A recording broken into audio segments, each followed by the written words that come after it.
There was always the fear of failure. Fear of failure, I think that was my biggest nightmare.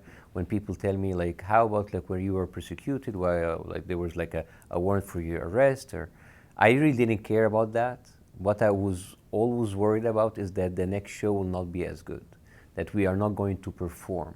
I remember like when I was taken to questioning for 6 hours, I told my team, if we did a bad show, they would win. So I was always worried about making the best job I can do, because that's basically your capital. If you're not good enough, nobody will really care about you. And I always thought of this as my biggest support.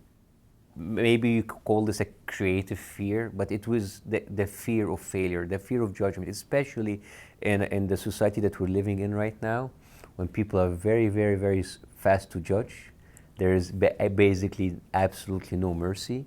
I imagine that maybe some of the veteran legends in entertainment, maybe if they had social media 30, 40, 50 years ago, people would be very unforgiving, and maybe their career would have ended very, very fast, very soon, like we see now.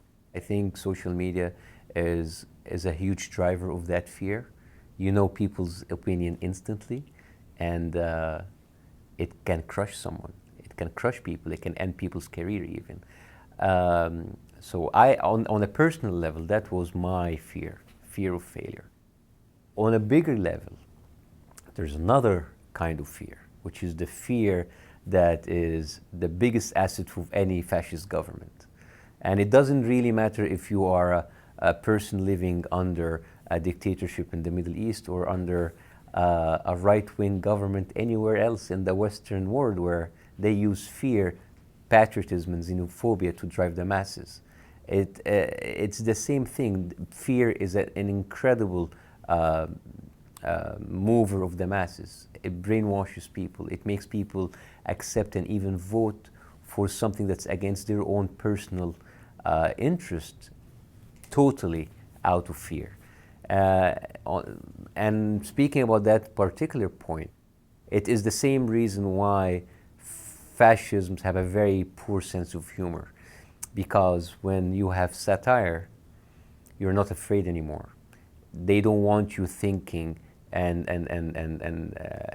they don't want you to think and laugh. They want you to be in constant state of fear.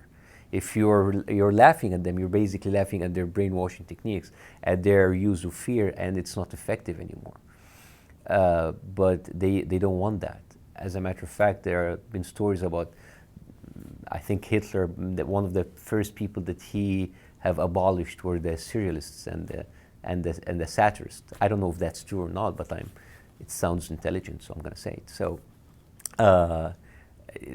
that's why satire is an incredible antidote to fear.